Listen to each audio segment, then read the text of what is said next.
Queridos amigos e alunos, vamos lá para mais uma aula de Direito Processual Penal e hoje, então, vamos falar sobre o recurso de apelação.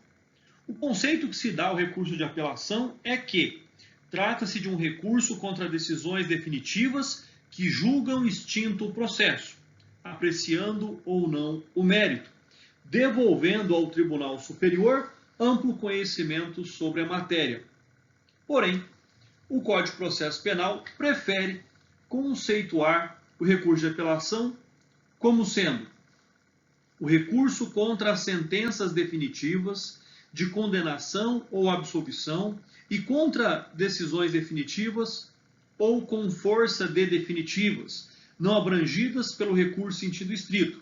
Cuida-se de um recurso de aplicação ambígua, justificadamente porque, conforme o caso, dá margem à confusão com o recurso em sentido estrito, permitindo-se a interposição de apelação até mesmo contra decisões interlocutórias.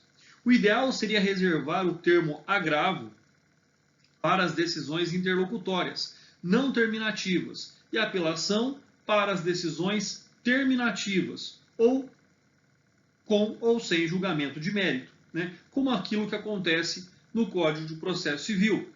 No disposto dos artigos 581 e 593, demonstra a falta de uniformidade na previsão de uso dos dois recursos.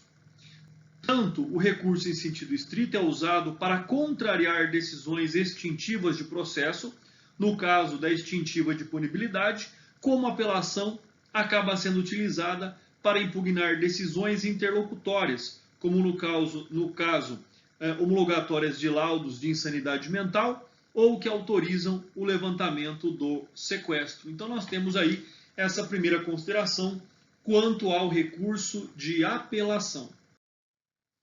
Diz aí então o artigo 593 do Código de Processo Penal que caberá apelação no prazo de 5 dias das sentenças definitivas de condenação ou absolvição proferidas por juiz singular, das decisões definitivas ou com força de definitivas proferidas por juiz singular nos casos não previstos no capítulo anterior, nas decisões do Tribunal do Júri quando ocorrer nulidade posterior à pronúncia, for a sentença do juiz presidente condenatória à lei expressa ou à decisão dos jurados, houver erro ou injustiça no tocante à aplicação da pena ou da medida de segurança, for a decisão dos jurados manifestamente contrária à prova dos autos. Parágrafo 1º. Se a sentença do juiz presidente for condenatória à lei expressa ou divergir a resposta dos jurados aos quesitos, o tribunal adquém fará a devida retificação. Parágrafo 2º. Interposta a apelação com fundamento no número 3, letra C, deste artigo, o tribunal adquém, se lhe der provimento, retificará a aplicação da pena ou da medida de segurança. Parágrafo 3º. Se a apelação se fundar no número 3, letra D, deste artigo, e o tribunal adquém se convencer de que a decisão dos jurados é manifestamente contrária à prova dos autos, dar-lhe-á provimento para sujeitar o réu a novo julgamento. Não se admite, porém, pelo mesmo motivo, segunda apelação. Parágrafo 3º. Quando cabível a apelação, não poderá ser usado o recurso em sentido estrito, ainda que somente de parte da decisão se recorra. Quais são aí os comentários, então, que nós temos que tanger quanto ao recurso de apelação? Lembrando que o recurso de apelação talvez seja o recurso mais utilizado, mais interposto durante e dentro dos processos no judiciário. Então fica aí também uma consideração bastante importante, inicial, quanto ao recurso de apelação. Lembrando aí que é importante dizer que o recurso de apelação tem legitimidade tanto o Ministério Público quanto a parte, não se contentando, contrariando a decisão do magistrado. Então, quanto à legitimidade do Ministério Público para recorrer em favor do réu, como é que fica essa situação? Pode o Ministério Público, o órgão acusador, recorrer em favor do réu? Existe sim essa possibilidade, pois o promotor não está vinculado estreitamente a acusação, podendo, respeitada a sua independência funcional, acreditar na inocorrência do acusado ou mesmo que a pena aplicada foi exagerada. Imagine-se a hipótese do representante do Ministério Público ter pedido absolvição em plenário, mas o júri, em face da sua soberania, ter condenado o réu. Pode o promotor, então, recorrer desta decisão. Lembrando que o Ministério Público, o promotor, é promotor de justiça e não é promotor de condenação. Assim, tendo a independência para buscar aquele aspecto que ele entende que é mais adequado como medida de justiça para o acusado. Qual é o prazo do Ministério Público para interpor o seu recurso de apelação? Conta-se a partir do momento em que se tem a certeza de que nos autos foram entregues ao setor competente pelo recebimento, conforme formalizado pela instituição. Então, prazo de 5 dias para o Ministério Público, conta-se da entrega ao setor competente. Conforme jurisprudência do Tribunal de Justiça de Pernambuco, diz que não deve ser conhecido o recurso de apelação quando se constata que o mesmo foi interposto fora do quinquídio legal previsto no artigo 593 do Código de Processo Penal. O prazo recursal para o Ministério Público inicia-se com o recebimento dos autos por este, ainda que o membro do parquê aponha ciência em data posterior. Então fica aí essa brilhante jurisprudência lá do Tribunal de Justiça de Pernambuco. Quanto ao prazo da Defensoria Pública, vamos lá, deve ser computado em dobro na jurisprudência, conforme aí do Tribunal de Justiça do Piauí. Diz a jurisprudência, o Código de Processo Penal prevê, em seu artigo 593.1, que caberá apelação no prazo de 5 dias das sentenças definitivas de condenação proferidas por juiz singular. A Defensoria Pública gozará de prazo em dobro para todas as suas manifestações processuais, em caso a Defensoria Pública tomou conhecimento da sentença condenatória no dia 19 de setembro de 2015, a partir do dia útil subsequente, então, dia 21/9 de 2015.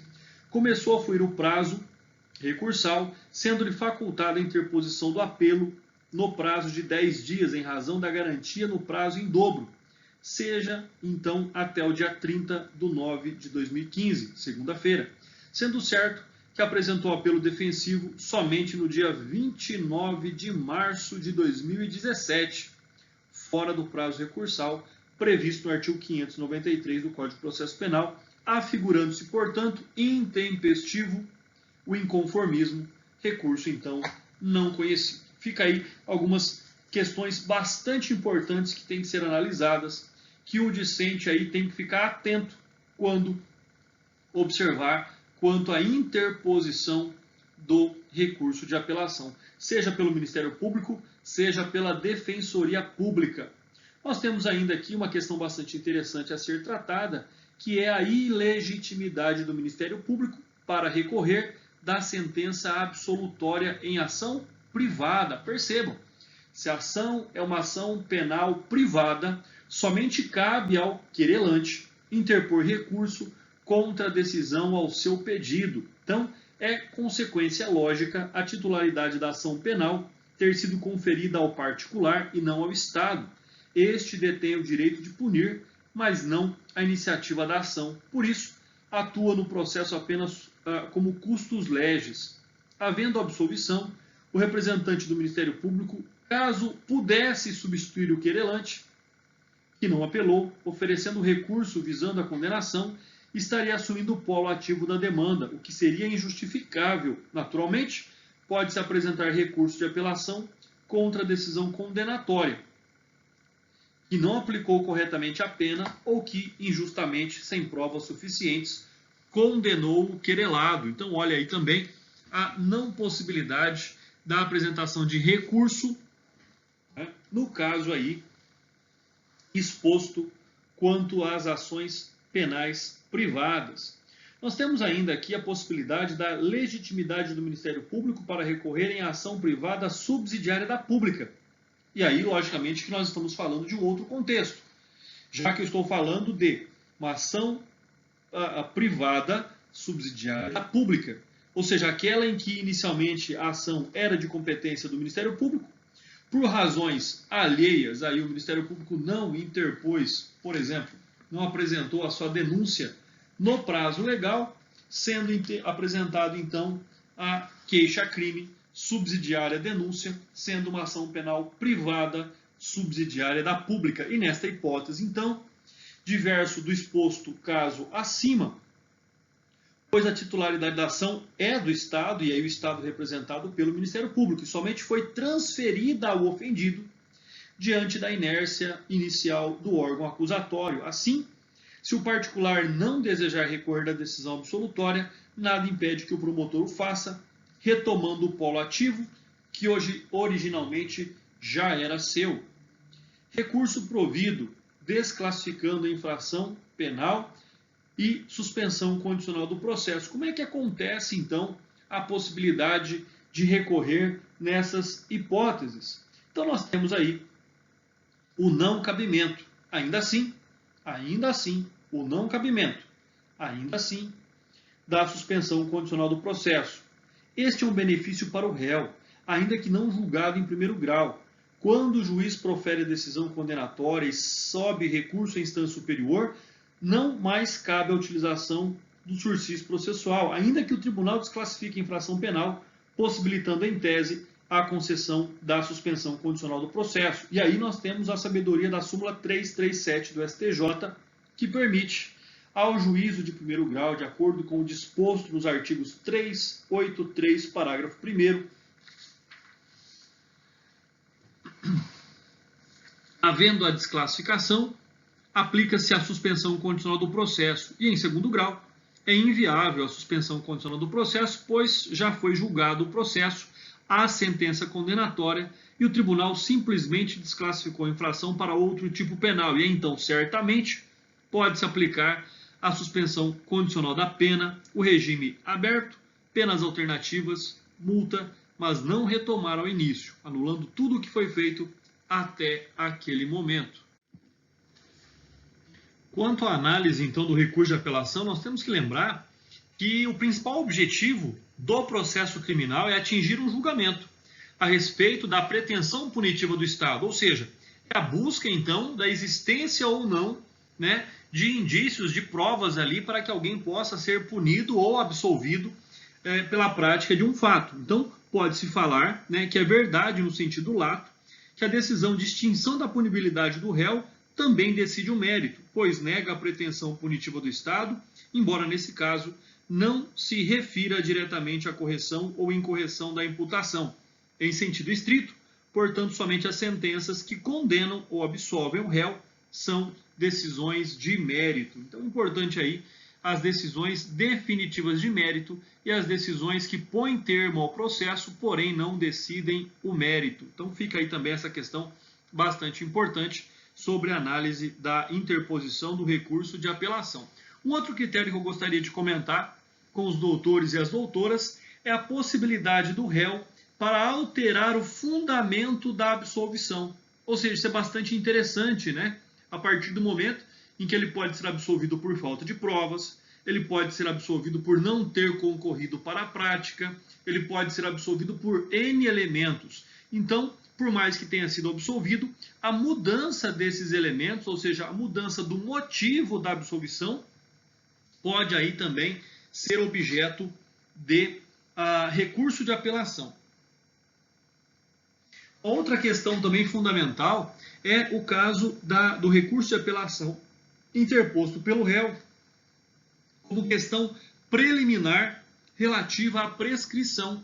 Por vezes o processo tramita normalmente, nós temos lá ao final uma decisão de mérito, seja ela condenatória ou absolutória, mas é importante também que nós vejamos aí a importância de se analisar se aquele processo já estava, se aquele tipo penal, se aquela conduta já estava prescrita ou não. Então, é a posição majoritária na jurisprudência pátria que não se decide, neste caso, estando comprovada a ocorrência da prescrição, da pretensão punitiva, o mérito propriamente dito. Ou seja, se está prescrito, não adianta mais analisar se era culpado ou inocente da prática daquele ato. Então só se declara a prescrição e não se analisa o mérito da causa. Então fica aí também essa questão bastante interessante quanto ao recurso de apelação, né?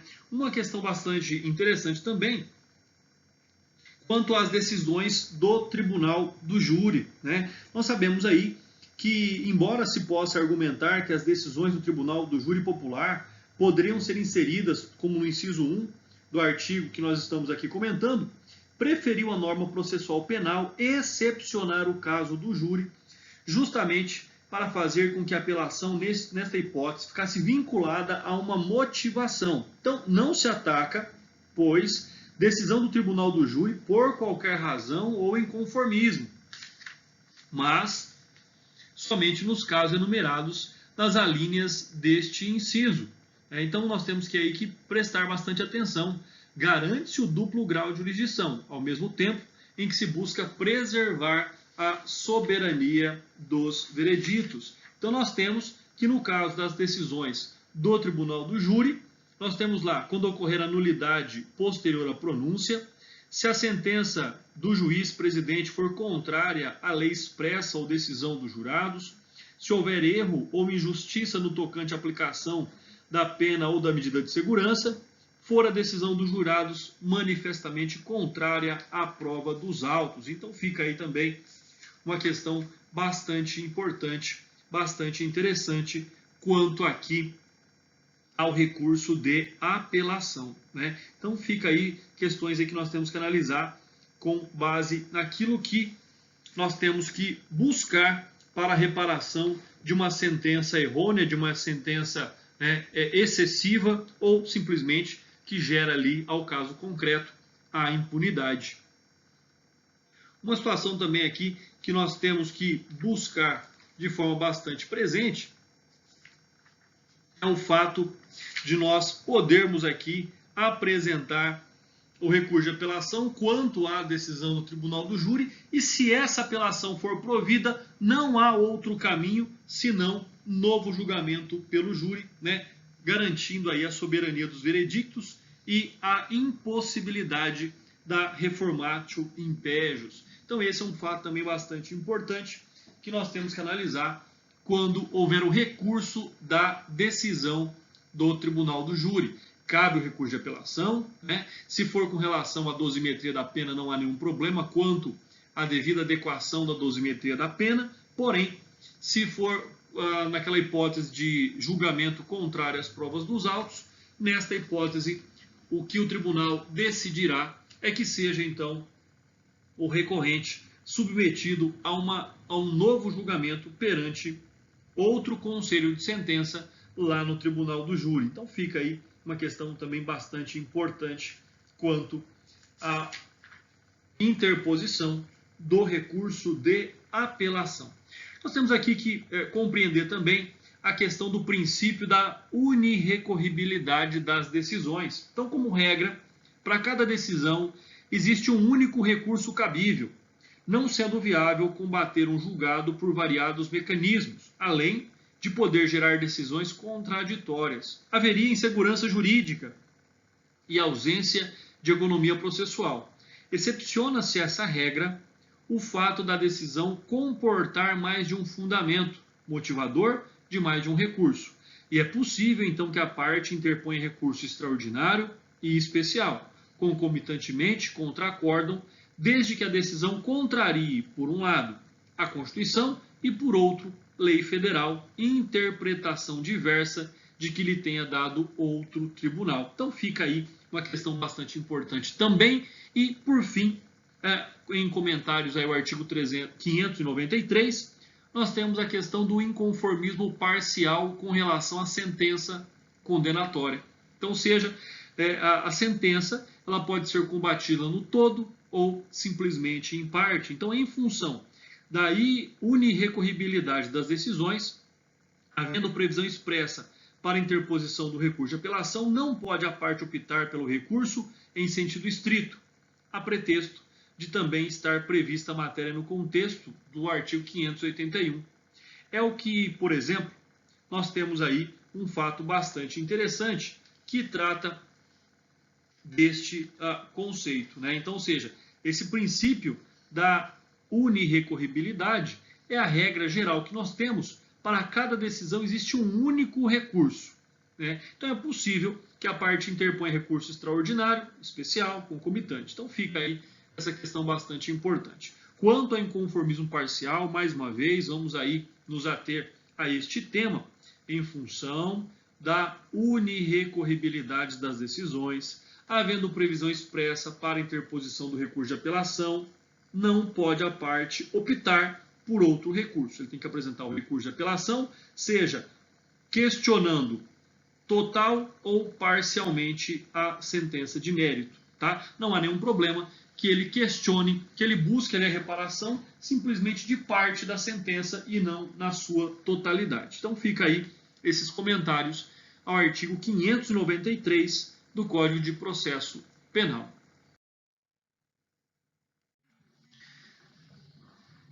Antes de iniciarmos a nossa análise do artigo 596, é importante lembrar que o artigo 594 foi revogado pela Lei 11.719 de 2008, enquanto o artigo 595 foi revogado pela Lei 12.403 de 2011.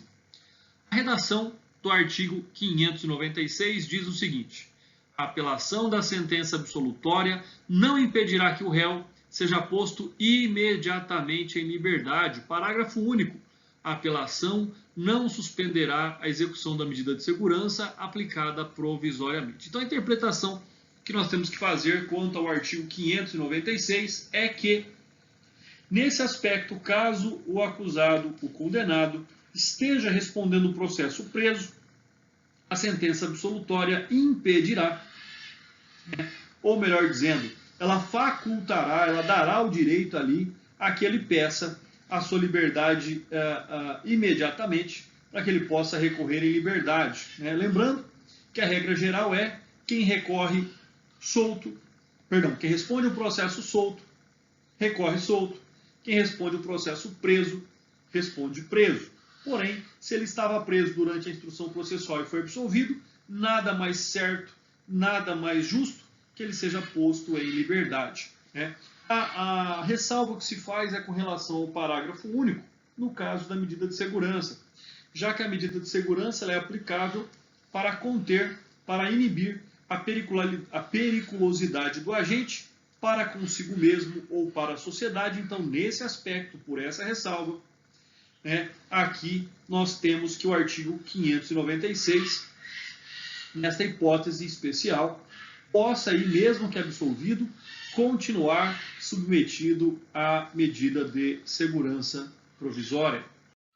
Quanto aos demais comentários ao artigo 596, nós temos, por exemplo, o efeito meramente devolutivo da sentença absolutória. Não há cabimento em dar efeito suspensivo à sentença absolutória, impedindo-se, então, desta forma, a soltura do réu preso cautelarmente. Fica naturalmente cessada a necessidade de prisão, quando o juiz de primeiro grau conclui ser inocente o acusado. Lembrando aí que a liberdade é o segundo direito fundamental mais importante do ser humano, estando ali somente atrás ao direito à vida, né? Lembrando mais um aspecto importante, que é o mandado de segurança para dar efeito suspensivo à apelação do Ministério Público.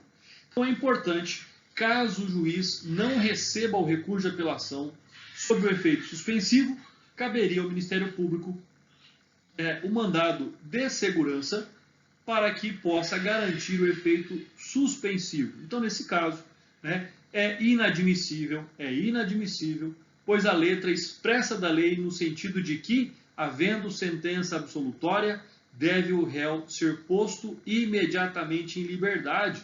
E aí o Ministério Público pode, então, pretender e buscar garantir que o réu continue preso via do mandado de segurança. Como nós já vimos, é inadmissível, não se admite, né, preterir a liberdade de alguém que já foi inocentado em primeiro grau. Medida de segurança provisória. Olha só, é importante que nós possamos compreender o que significa isso, né? Pela prática do direito, na prática processual, nós temos que não há mais essa medida após a reforma de 1984. Logo, para se manter preso, réu inimputável durante a instrução, caberia aí, de forma direta e concreta, a decretação da prisão preventiva. Se houver absolvição por inexistência de tipicidade ou de antijuridicidade, ou seja, inexistência do injusto penal, deve ele ser colocado em liberdade também de forma imediata, salvo se for interditado civilmente. Por outro lado, quando se tratar de absolvição imprópria, ou seja, absolvição fundada na ausência da imputabilidade, ou seja, a exclusão de culpabilidade, como imposição de medida de segurança e internação, deve-se manter o réu detido sob regime cautelar. E aí, para que vocês possam compreender o que eu estou dizendo, o exemplo talvez mais icônico que nós temos no Brasil sobre essa hipótese é do Adélio Bispo, que esfaqueou o presidente Bolsonaro durante a campanha eleitoral. Ele foi absolvido por ser um inimputável, porém continuou ali submetido à medida de segurança. Diz aí o artigo 597 do Código de Processo Penal: a apelação de sentença condenatória terá efeito suspensivo, salvo o disposto do artigo 393, que é, no caso, a aplicação provisória de internação de direitos de medida de segurança, artigos 374 e 378, e o caso de suspensão condicional da pena.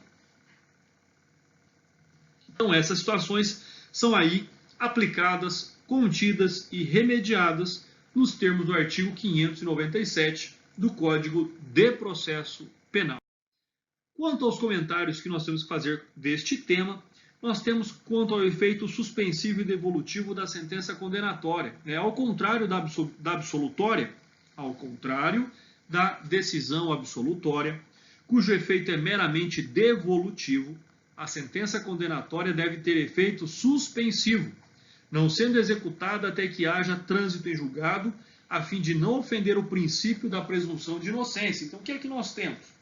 Nós temos que aquela pessoa que foi condenada, ela não começa inicialmente a ter a sua pena executada, enquanto pender recurso, enquanto não haja um trânsito em julgado, o tempo de prisão em que ela se encontra, lá ao final, se ela for confirmada a condenação, ocorrerá então o instituto da detração penal, o tempo em que a pessoa fica preso antes do início da execução da pena. Então, fica aí essa questão também bastante importante. A sentença absolutória não tem efeito suspensivo, por isso que a pessoa deve ser posta imediatamente em liberdade, enquanto a sentença condenatória tem efeito suspensivo que impede a execução imediata da pena, da qual depende, então, o trânsito em julgado.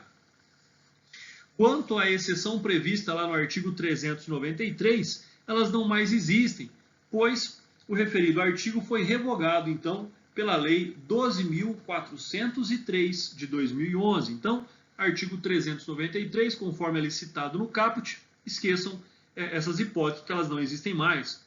Nós temos ainda a aplicação provisória de internação de direito, de interdição de direito e de medida de segurança.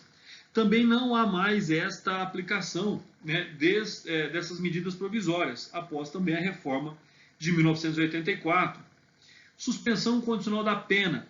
Também nessa parte o dispositivo está revogado pela Lei 7.210 de 84, que é a Lei de Execução Penal, que impõe a realização de audiência admonitória após o trânsito em julgado da sentença condenatória, nos termos lá do seu artigo 160.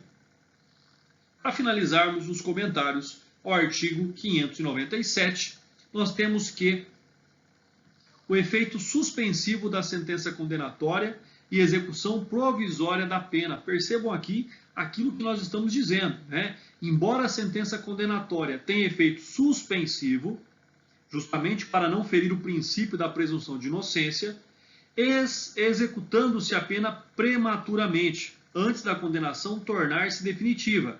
É posição dominante. Ou seja, não há que se falar aqui em nenhuma hipótese de executar a pena, né, de gerar ali o processo de execução penal antes do trânsito em julgado. Então fica aí também essas considerações quanto ao tema tratado aqui no artigo 597 do Código de Processo Penal. Artigo 598 do Código de Processo Penal diz: nos crimes de competência do tribunal do júri, ou do juízo, ou de juiz singular, se da sentença não for interposta apelação pelo Ministério Público no prazo legal, o ofendido ou qualquer das partes enumeradas no artigo 31, ainda que não tenha habilitado como assistente, poderá interpor apelação, que não terá, porém, efeito suspensivo. Então é aquele momento em que a ação penal pública dá a possibilidade dela se tornar uma ação penal privada subsidiária. No caso aqui, não é o início da ação penal, mas é a possibilidade, né, da vítima ou de qualquer de seus interessados poder ali recorrer da sentença quando o Ministério Público assim não o fizer. Então, nesse caso específico, né, nos crimes de ação pública, a parte principal é o Ministério Público, lembrando bem que razão pela qual ele tem preferência em apresentar a apelação denominada, no entanto, ao ofendido e seus sucessores habilitados ou não como assistentes da acusação, a interposição de apelação denominada de secundária ou supletiva somente ocorre quando o órgão acusatório não faz. Então, não apelando o Ministério Público no prazo legal, pode o assistente da acusação apresentar o recurso de apelação, no caso aqui, como diz o nome, secundária ou supletiva. A apelação do corréu em lugar do Ministério Público, ela é inadmissível, até porque não poderá ele ser assistente do Ministério Público, nos termos lá do artigo 270 do Código de Processo Penal. Mais uma vez, compreendam bem, apelação de corréu em lugar do Ministério Público é inadmissível, porque ele nunca poderá ser assistente da acusação. Amplitude da apelação do ofendido. Então, ou seja, quais são os termos máximos que podem ser abordados e abrangidos no recurso de apelação? E aí, logicamente, que não há um limite, né? Ou o limite é a própria lei. Cremos ser o maior possível, não se circunscrevendo apenas a condenação ou absolvição. Costuma-se dizer que a vítima somente ingressa no processo penal como assistente do Ministério Público para buscar a condenação, que lhe servirá de título executivo na esfera civil, porque importando qual será o montante da condenação, pouco importando qual será o montante da condenação. Não se deve mais enfocar a questão desse modo, pelo crescente desejo legítimo da pessoa ofendida em buscar justiça. Assim, cabe o recurso contra a aplicação da pena, por exemplo, embora não tenha qualquer relação com a questão de ser decidida no cível, em relação à indenização. Convém citar, conforme os argumentos do doutrinador Maurício Zanoide de Moraes, em defesa dessa postura, ele diz que inexiste dispositivo processual penal expresso vedando a atuação do ofendido para fins penais. E mais, diz ainda, se a intenção do legislador fosse restringir a participação da vítima no campo civil, deveria dar-lhe todos os instrumentos possíveis para provar tal direito, o que não fez. E ainda diz que seria irracional conceder ao ofendido uma atuação marcante quando propuser a ação privada subsidiária da pública, não permitindo ao mesmo no caso da assistência. E ainda diz, a restrita possibilidade de interpor recurso apenas demonstra que o assistente é auxiliar do Ministério Público e não o órgão principal. Está ali numa condição secundária, subsidiária. Diz ainda e finaliza dizendo que, se fosse unicamente por finalidades cíveis, caso já tivesse ele recebido a indenização, não poderia habilitar-se como assistente, o que não acontece.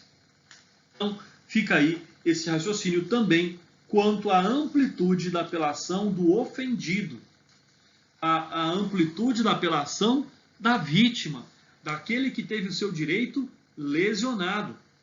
E aí, logicamente, aquela pergunta que não quer calar: pode o Ministério Público pedir absolvição?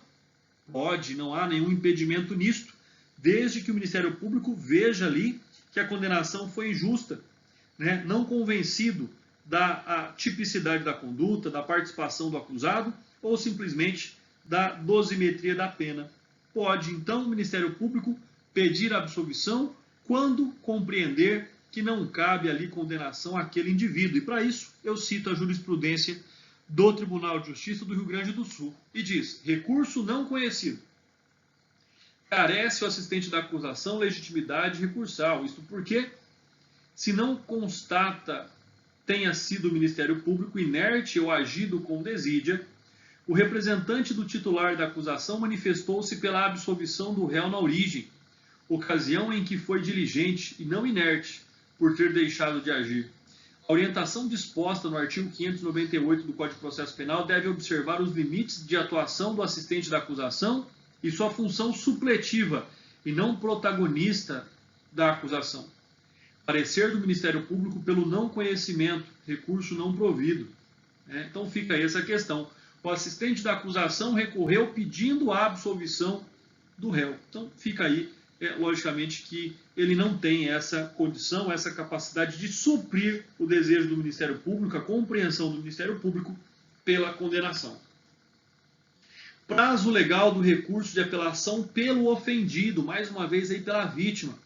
Se estiver habilitado nos autos, uma vez intimado, deve respeitar o prazo regular de 5 dias. E não existe razão para o prazo de 15 dias previsto no parágrafo único do artigo em comento, pois a vítima já é parte no processo, tomando ciência mais facilmente das decisões nele proferidas, sob o tema a súmula 448 do STF, que diz: o prazo para o assistente recorrer supletivamente começa a correr imediatamente após o transcurso de prazo para o Ministério Público, no prazo, então, de 5 dias, conforme a posição também doutrinária do Greco Filho, do Mirabete e assim por diante. Quando é que se aplica o prazo especial para a possibilidade do recurso nesta hipótese? Ao invés de 5 dias, tem o ofendido não habilitado nos autos como assistente um prazo mais extenso, justificadamente, para que tenha tempo de tomar conhecimento da sentença condenatória, contrária também ali ao seu interesse, ou sentença absolutória contrária ao seu interesse, conforme vem exposto aqui no parágrafo único do artigo 598. E diz aí então a jurisprudência do STJ. O termo inicial para o assistente não habilitado nos autos é de 15 dias, após findado o prazo para o Ministério Público, de modo que, não interposto recurso neste interim, deve ser mantido o não conhecimento do apelo, consoante o disposto na súmula 448 do STF, artigo 598, parágrafo único do Código de Processo Penal. Nós temos ainda aqui que questionar algumas questões que se pautam aí no tocante ao artigo 598 do Código de Processo Penal. E essas questões são relativas, então, à compreensão do seu próprio texto legal. Mais uma vez, aí eu vou fazer a leitura e algumas ponderações sobre algumas características do artigo 598. Diz: nos crimes de competência do tribunal do júri ou do juiz singular e da sentença, e se da sentença não for interposta pela ação pelo Ministério Público no prazo legal, o ofendido ou qualquer das pessoas enumeradas no artigo 31, ainda que não se tenha habilitado como assistente, poderá interpor apelação, que não terá, porém, efeito suspensivo. E aí, então, cabe a nós fazermos aqui uma leitura detida, já que existe a referência ao artigo 31, daquilo que diz o artigo 31 do Código de Processo Penal, e ele diz: no caso de morte do ofendido, ou quando declarado ausente por decisão judicial, o direito de oferecer a queixa ou prosseguir na ação passará a seu cônjuge, ascendente, descendente ou irmão. Então é isso que diz aí.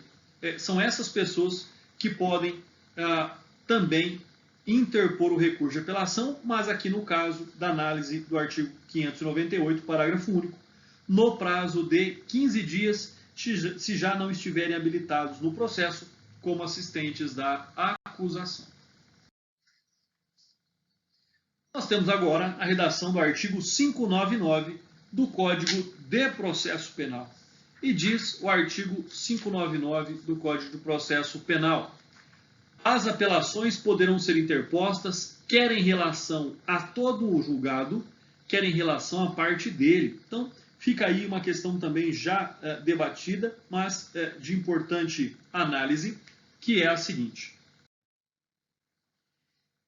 O artigo 599 permite a apelação total ou parcial, ou seja, essa permissão vem expressa em lei, o que é consequência do desdobramento natural do princípio do duplo grau de jurisdição, que a parte possa exercer o seu direito de recorrer justamente quanto à parte do julgado com a qual não concorda.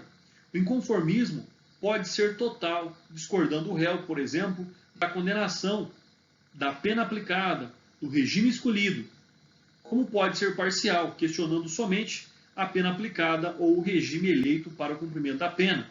O mesmo se dá no tocante ao Ministério Público. Aliás, este artigo está em harmonia com o artigo 593, parágrafo 4º, no que diz ser cabível apelação, ainda que somente de parte da decisão se recorra, evitando-se o recurso em sentido estrito. O exemplo dado anteriormente na análise do artigo 593, parágrafo 4º, expressa muito bem isso. Foi o da negativa de concessão de sursis, quando tal acontece na sentença condenatória. Se um réu, pretendendo questionar somente parte da sentença, deve interpor apelação e não recurso em sentido estrito. O artigo 600, por sua vez, do Código de Processo Penal diz: assinado o termo de apelação, o apelante e depois dele o apelado terão prazo de 8 dias cada um para oferecer razões, salvo nos processos de contravenção, em que o prazo será de 3 dias. Parágrafo 1º. Se houver assistente, este arrazoará no prazo de 3 dias após o Ministério Público. Parágrafo 2º. Se a ação penal for movida pela parte ofendida, o Ministério Público terá vista dos autos no prazo do parágrafo anterior, ou seja, 15 dias. Parágrafo 3º. Quando forem 2 ou mais apelantes ou apelados, o prazo será comum. Os prazos serão comuns. Parágrafo 4º. Se o apelante declarar na petição ou no termo, ao interpor a apelação, que deseja razoar em superior instância, serão os autos remetidos ao tribunal adquem, onde será aberta a vista às partes, observados os prazos legais, notificadas as partes pela publicação oficial. Então fica aí também uma outra característica do recurso de apelação. Existe a petição de interposição da apelação, ou seja, no prazo de 5 dias, o dizer, né, a manifestação de que quer recorrer.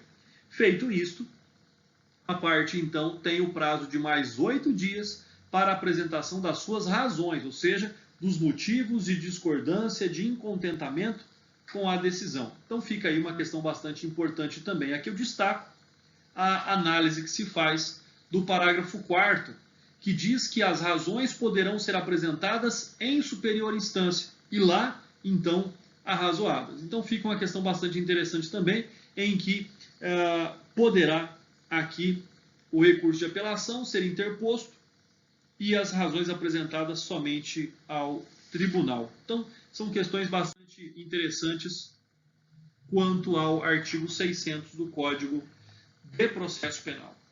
Bom, nós temos aqui ainda algumas considerações a serem feitas, como, por exemplo, esse termo de apelação, né? Para que nós possamos compreender melhor, pode o réu recorrer da sentença condenatória assinando o termo que lhe é apresentado pelo oficial de justiça, por ocasião de sua intimação pessoal. Assim agindo, recebe o juiz o apelo e abre vista à defesa técnica para, em 8 dias, apresentar as razões, ou seja, os fundamentos jurídicos de seu inconformismo, mas não somente o termo dá ensejo a esse procedimento, como também a apresentação de simples petição do defensor, desprovida de razões, demonstrando inconformismo e interpondo recurso.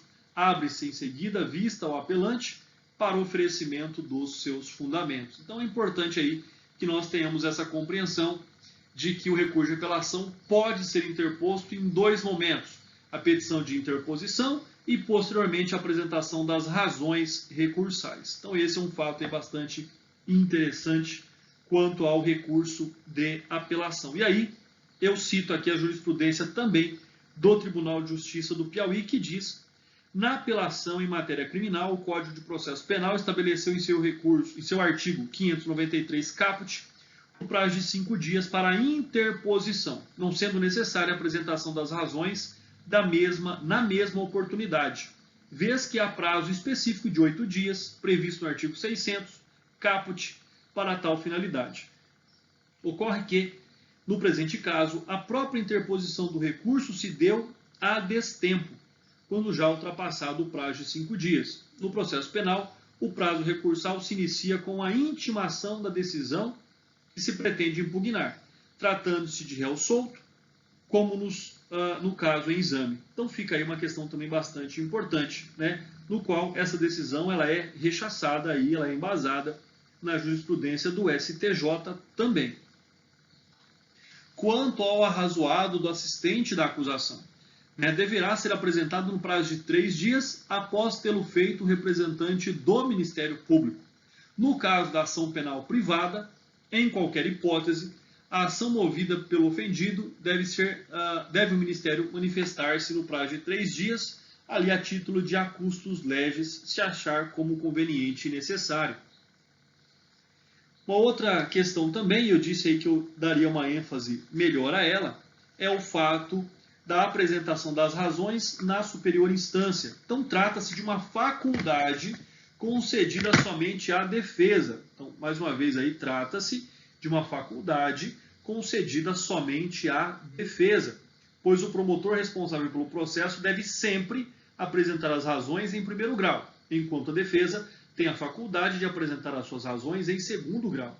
Então, fica aí também essa questão bastante importante. E eu cito a jurisprudência do STJ, que diz: o parágrafo 4º do artigo 600 do Código de Processo Penal prevê expressamente o direito do apelante apresentar as razões de apelação perante o tribunal adquem, caso requerido pela parte, havendo previsão legal assegurando à defesa a hipótese excepcional de apresentar as razões do apelo na instância superior.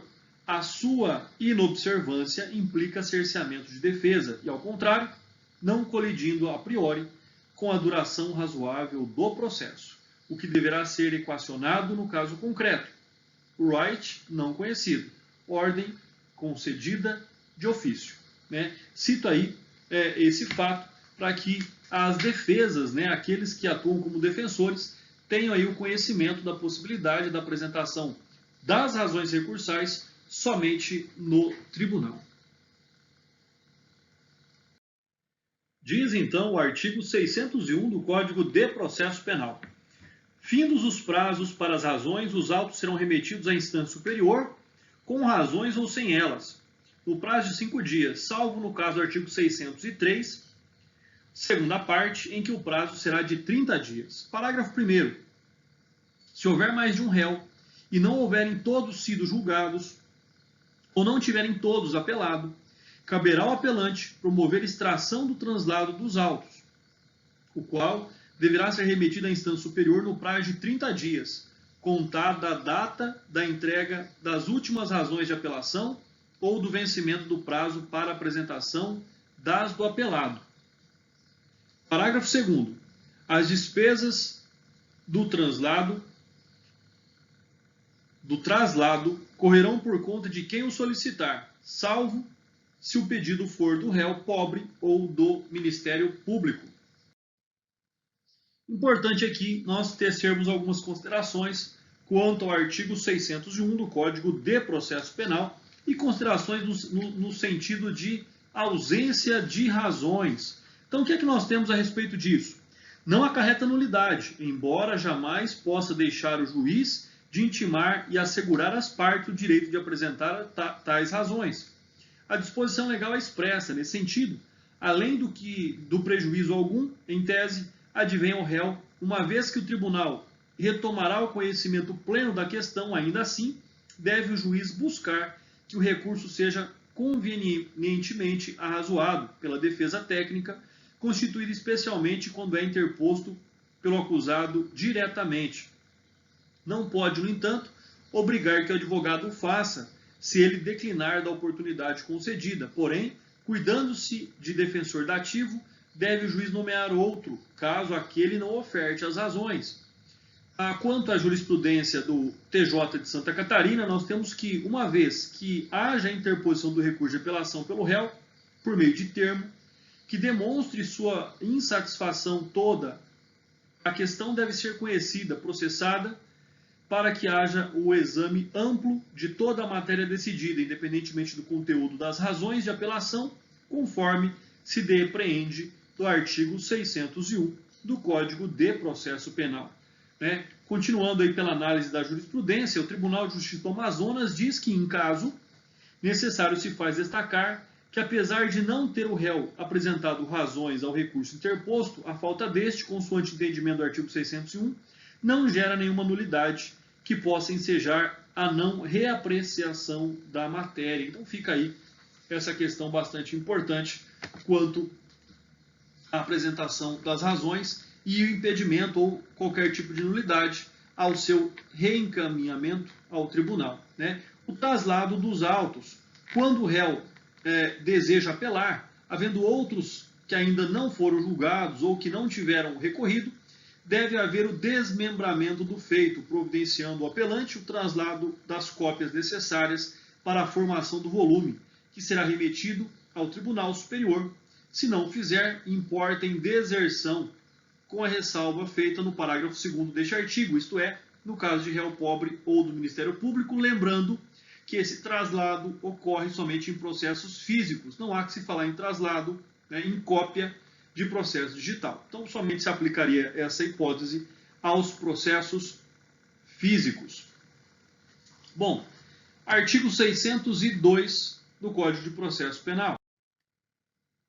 Os autos serão, dentro dos prazos do artigo anterior, apresentados ao tribunal adquém ou entregues ao correio sob registro. Então, nós temos aí que o próprio Tribunal de Justiça pode fazer via malote o encaminhamento desses autos ao tribunal, ou esse encaminhamento dos autos ao tribunal também pode ser feito pelo correio. Em comentários, não há muito aqui o que se comentar, já que nós estamos falando somente sobre o encaminhamento dos autos ao tribunal, seja via malote, seja via correio mediante registro. Artigo 603. A apelação subirá nos autos originais e a não ser no Distrito Federal e nas comarcas que forem sede de tribunal de apelação. Ficará em cartório, trasladado nos termos essenciais do processo referido ao artigo 564, inciso 3.